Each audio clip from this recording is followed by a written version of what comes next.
Endometriosis dan adenomyosis, apa bisa diputar balik? Bisa dong, bisa banget. Pertanyaan berikutnya ke Anda, apakah orangnya, pasiennya mau berubah? Kalau mau berubah, bisa banget. Kenapa sih asma itu diminum rutin obatnya? Kenapa nggak diputar balik? Hipertensi juga. Jadi perempuan itu nggak ada pilihan, harus hidup sehat. Harus makan sehat, harus hidup sehat.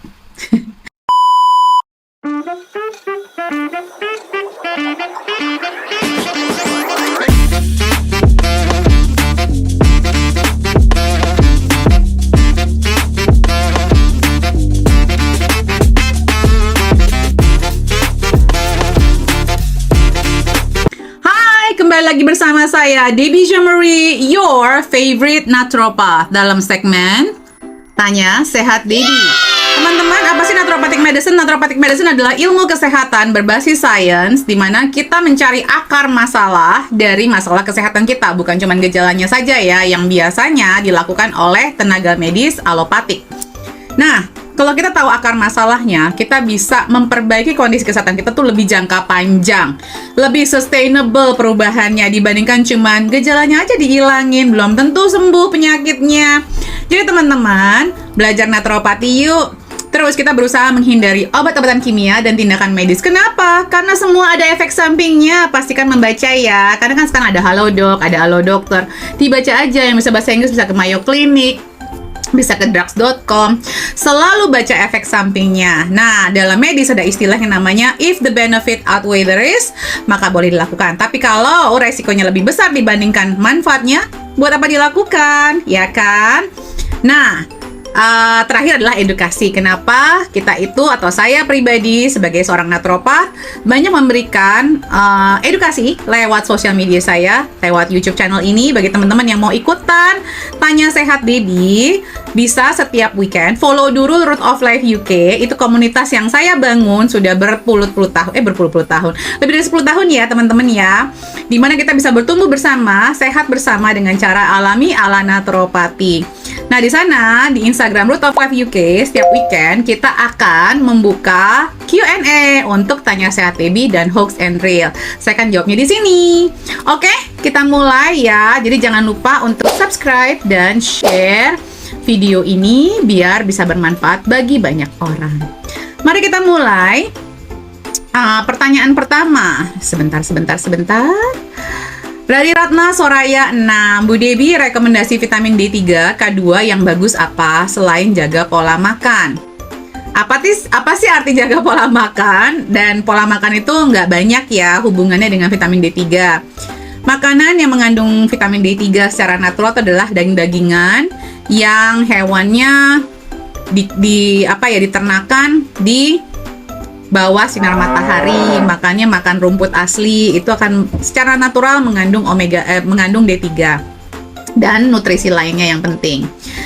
Mushroom juga mengandung vitamin D. Tetapi untuk suplementasi, saya tidak pernah menyarankan vitamin D3 plus K2 dalam bentuk suplementasi. Saya hanya menyarankan vitamin D3 saja. Kenapa? Karena vitamin A, D, E, K itu wajib dites secara berkala supaya nggak kelebihan. Karena kalau udah kelebihan, gejalanya mirip dengan kekurangan. Oke, itu alasannya teman-teman ya. Nah, kalau teman-teman, bukan berarti juga saya bilang nggak perlu vitamin K2-nya. Perlu. Jadi teman-teman bisa mendapatkan vitamin K2-nya dari bahan-bahan alami seperti sayuran hijau dan sayuran yang difermentasi. Oke, jadi teman-teman mendingan makan sayuran hijau sama sayuran fermentasi deh daripada minum vitamin K2. Karena kan sumbernya itu lebih alami. Jadi kalau kebanyakan pun tubuh akan memetabolismenya dengan baik. Nah, untuk vitamin D3 penjelasannya sudah ada di YouTube channel saya ini. Silahkan diketik aja search vitamin D. Nanti akan muncul deh. Lengkap, jelas, bahkan ngitung dosisnya. Oke, semoga bermanfaat. Kita lanjut ke nah_dia. Endometriosis dan adenomyosis, apa bisa diputar balik? Bisa dong, bisa banget. Pertanyaan berikutnya ke Anda, apakah orangnya, pasiennya mau berubah? Kalau mau berubah, bisa banget. Aku dulu punya endometriosis. Udah nggak punya lagi. Oke, berikutnya. Nah, underscore dia. Lansia usia 71 tahun, rutin konsumsi obat asma dan hipertensi. Telapak kakinya bengkak. Artinya apa, Bu? Kenapa sih asma itu diminum rutin obatnya? Kenapa nggak diputar balik? Hipertensi juga. Telapak kakinya bengkak itu namanya edema. Edema itu bisa jadi karena, ya, edema itu adalah penumpukan cairan di bawah kaki. Jadi yang pertama, aliran kelenjar getah beningnya tidak optimal, ya, tidak lancar. Terus juga darahnya juga venanya nggak lancar. Mungkin juga kurang olahraga juga nih, kurang gerak. Ya, itu juga bisa jadi salah satu dari efek samping obat-obatannya selama ini. Kenapa sih bangga banget minum obat rutin? Bukan sesuatu yang saya sarankan ya. Kalau naturopati kita berusaha semaksimal mungkin untuk tidak mengkonsumsi obat-obatan secara rutin. Kalau untuk kasus akut ya bolehlah sesekali, tapi bukan untuk dikonsumsi rutin karena selalu pasti ada efek sampingnya. Ini namanya edema ya, Bu. Jadi biasanya teman-teman mungkin dikasih obat diuretics nih sama dokter untuk ngeluarin airnya dari kakinya dan disuruh olahraga, gerak ya.